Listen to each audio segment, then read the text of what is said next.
Hello friends, Saraswati शिक्षण सदन agriculture college की ऑनलाइन क्लासेस में आपका स्वागत है। मैं लवप्रीत सिंह आपको क्रीप क्रॉप 211 पढ़ा रहा हूँ। तो आज की अपनी जो क्रॉप नहीं है उसका नाम है ग्वार, जिसे इंग्लिश में ग्वार या क्लस्टर बीन भी कहते हैं। तो अपने बात करते हैं सबसे पहले इसके बॉटनिकल क्लासिफिकेशन की। सबसे पहले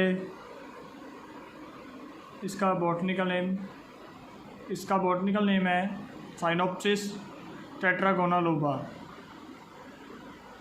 बॉटनिकल नेम साइनोप्सिस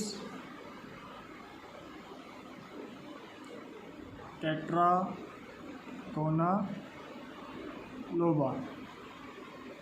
और इसकी जो फैमिली है आपको पता ही है, लेग्यूमिनेसी यानी कि फैबिएसी है।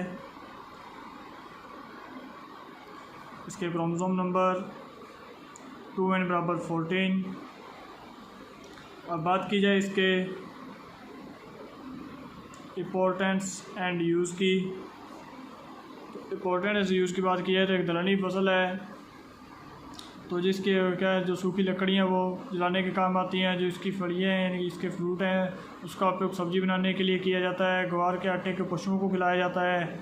ग्वार से ग्वार गोंद बनाई जाती है, जिसको अपने निर्यात किया जाता है, विदेशी मुद्रा अर्जित की जाती है। इसीलिए ग्वार को भारत का सोयाबीन भी कहा जाता है, यानी कि इससे कच्चे माल की प्राप्ति होती है। उसके बाद उत्पत्ति स्थल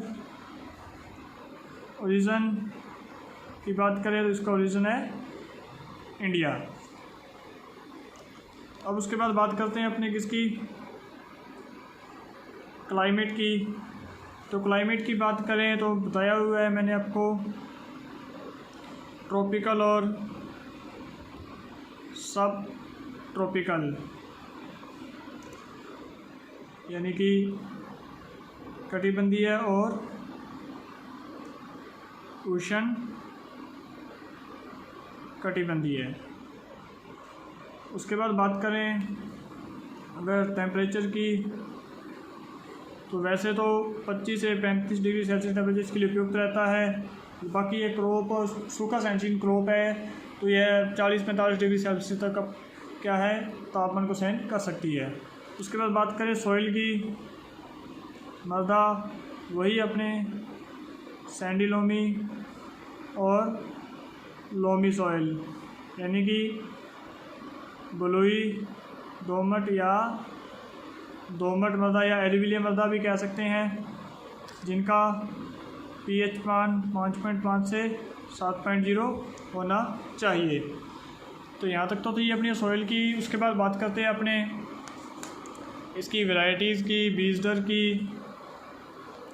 तो अब पहले अपने बात करें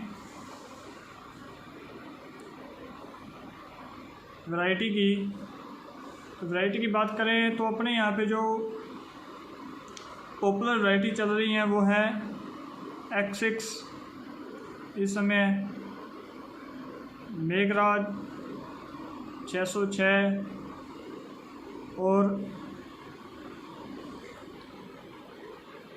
T20, यानी कि जिसे 220 भी कहते हैं, 220 सीड। तो ये अपनी क्या है पॉपुलर वैरायटीज़ जो यहाँ पे अभी तक चल रही हैं।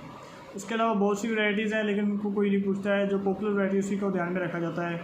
अब बात करते हैं अपने सीड रेट की। तो अपने सीड रेट की बात करें तो सीड रेट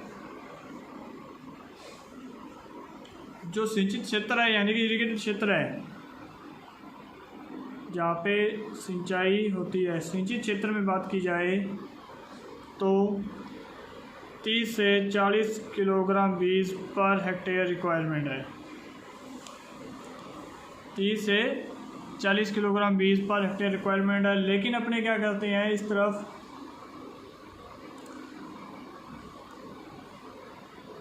और अगर बात की जाए असिंचित क्षेत्र की, तो वहाँ पर 25 किलोग्राम जो सीड है पर हेक्टेयर रिक्वायरमेंट है।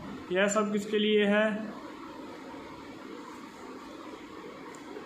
चारे के लिए, फॉरेज यानी कि चारा। और अगर बात करें अपने किसके लिए? दाने के लिए। दाने के लिए बात करते हैं तो 15 से 20 किलोग्राम बीज पर हेक्टेयर रिक्वायर रहता है। अब बात की जाए सोइंग टाइम यानी कि बुआई का समय, तो बुआई का समय की बात की जाए तो आपको पता ही है कि ड्राई क्षेत्र यानी कि ड्राई एरिया की फसल है, तो इसकी खेती ज़्यादातर वहाँ पे की जाती है, वर्षा आरंभ होने पर की जाती है। लेकिन सिंचित क्षेत्रों में इसकी जो बुआई है वो जून मंथ के अंदर की जाती है। उसके बाद है स्पेसिंग यानी कि अंतरण। अगर स्पेसिंग की बात करें तो L इंटू एल, लाइन से लाइन की दूरी रखते हैं 40 से 50 सेंटीमीटर। और प्लांट की बात करें P इंटू पी, तो पौधे से पौधे की दूरी रखी जाती है 8 से 10 सेंटीमीटर। उसके बाद वही बात करें खाद व उर्वरक की। खाद व उर्वरक की बात करते हैं तो लेग्यूमिनेसी क्रॉप है तो इसके अंदर नाइट्रोजन का उपयोग नहीं करते अपने। बात आती है अब N तो यूज़ किया ही नहीं, P और K, और इनकी यूज़ की बात की जाए तो ये 40 किलोग्राम पर हेक्टेयर क्या है रिक्वायरमेंट रहती है। फास्फोरस की ज़्यादा रिक्वायरमेंट रहती है, पोटाश की फिर भी इसको आवश्यकता नहीं होती। अगर पोटाश अपने पास नहीं है, नहीं देना चाहते तो अपने नहीं भी दे सकते, कोई रिक्वायर्ड नहीं है। लेकिन फास्फोरस 40 किलोग्राम पर हेक्टेयर अपने को डालनी पड़ेगी, और पोटाश की कोई ज़रूरत नहीं है, अगर देना चाहते हैं तो अपने दे सकते हैं। अगर बात की जाए अगर N, P और K के रेशियो की, तो N 0 दिया जाता है, पोटाश 40 दी जाती है, और फास्फोरस 40 दी जाती है, और पोटाश नहीं दी जाती। तो ये तो इसके अंदर खाद उर्वरक। FIM मैं आपको शुरू में ही बता चुका हूँ, FIM 20 से 25 टन पर हेक्टेयर अपनी रिक्वायरमेंट रहेगी हर क्रॉप के अंदर।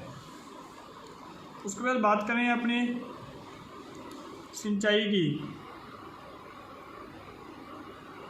और सिंचाई की बात करते हैं तो ग्रीष्मकालीन यानी कि सूखा सहने वाली फसल है। वैसे तो बरसात हो जाए तो इसको पानी की आवश्यकता नहीं पड़ती है, लेकिन अगर दाने के लिए इस फसल को बोया गया है, अगर सिंचित क्षेत्र है, तो अपने को 15 से 20 दिन के अंतराल पर एक सिंचाई करनी पड़ेगी, वो भी कब? बुआई के 30 से 40 दिन बाद, यानी कि बुआई के 30 से 40 दिन बाद एक सिंचाई करनी पड़ेगी। अगर वहाँ पे वर्षा हो जाती है तो अपने को इसे एक सिंचाई की आवश्यकता नहीं पड़ती है। उसके बाद बात करें निराई गुड़ाई की, तो जब प्लांट 8 से 10 सेंटीमीटर का हो जाए तब एक निराई गुड़ाई की आवश्यकता है। उसके बाद निराई गुड़ाई की कोई आवश्यकता नहीं है। उसके बाद बात करें हार्वेस्टिंग की। हार्वेस्टिंग की बात करते हैं तो अगर फलियों की बात की जाए, सब्जी के लिए फलियां या सब्जी के लिए, तो क्या करते हैं 45 से 65 दिन बाद इनकी तुड़ाई कर लेते हैं। क्या कर लेते हैं? तुड़ाई कर लेते हैं। और अगर बात की जाए किसके लिए? चारे के लिए। चारे के लिए बात की जाए तो आपको पता ही है कि ग्वार के पौधे के अंदर HCN पाया जाता है, तो इसकी तुड़ाई कब करते हैं? फूल आने के बाद। उस समय HCN की मात्रा बहुत कम हो जाती है। उसके बाद अब बात करें दाने के लिए इसकी तुड़ाई की, तो दाने के लिए इसकी तुड़ाई की बात करते हैं तो किस्म 120 से 160 दिन के अंदर पककर तैयार हो जाती है। तब अपनी इसकी तुड़ाई क्या कर सकते हैं? जब दानों के अंदर 10 से 12% क्या रह जाए? नमी रह जाए, तो तब उस समय क्या इसको अपने को भंडारण कर लेना चाहिए। और जब दाने के अंदर 25% नमी हो, उस समय क्या करनी चाहिए? इसकी हार्वेस्टिंग कर लेनी चाहिए। उसके बाद बात करें यील्ड की, तो उपज की बात करते हैं अपने। अब तो उपज की बात करें तो 250 से 300 क्विंटल पर हेक्टेयर तो हरा चारा मिल जाता है अपने को। और हरी फलियों की बात की जाए, हरी फलियों की बात करें तो 50 से 60 क्विंटल पर हेक्टेयर मिलती हैं। उसके बाद अगर बात करें कि इसकी दाने की, शुद्ध दाने की बात करें तो अपने को इससे पर हेक्टेयर 6 से 8 क्विंटल पर हेक्टेयर शुद्ध दाने की क्या है, प्राप्ति होती है। तो ये तो थी अपने क्या, ग्वार की क्रॉप। अब ग्वार की क्रॉप में बात करें अपने किसकी, इंसेक्ट एंड पेस्ट की, तो मैं आपको बताना चाहूँगा कि इंसेक्ट एंड पेस्ट इसके अंदर बहुत कम लगते हैं। तो ज़्यादातर इसके अंदर एफिड और जैसिड का ही प्रकोप होता है, जिसके कंट्रोल के लिए क्या किया जाता है, एक्टारा या मोनो यानी कि थाइमेथोक्सोम और मोनोक्रोटोफॉस का मिश्रण में घोल बनाकर उसका छिड़काव किया जाता है। और बात की जाए इसके अंदर रोग की, तो इसके अंदर रोग के अंदर बात करें तो फंगस का अटैक होता है, यानी कि जिसके ऊपर ब्लैक टिप रोग यानी कि पत्तियों के ऊपर काले काले रंग के धब्बे आ जाते हैं, और यह ब्लैक टिप रोग कहलाता है। इसके कंट्रोल के लिए स्ट्रेप्टोसाइक्लिन की पाउच की यानी कि पुड़ियाँ आती हैं येलो कलर की, उनका उपयोग किया जाता है। और साथ में फंगीसाइड, किसी भी कंपनी का कोई भी फंगीसाइड, या मैंकोजेब ले लो, चाहे जिनेब ले लो, चाहे डाइफेनाकोनाजोल ले लो, कोई भी फंगीसाइड ले लो, उसका उपयोग किया जाता है इसके कंट्रोल के लिए। तो इसके अंदर मेनली ज़्यादा रोग तो आते नहीं हैं, और हल्का फुल्का क्या इसके अंदर सकिंग पेस्ट के जो आते हैं उनके कंट्रोल के लिए अपने इंसेक्टिसाइड का उपयोग करते हैं। तो ये तो थी अपनी आज की क्रॉप, ग्वार की क्रॉप, जो अपने कंप्लीट होती है। Okay, thank you.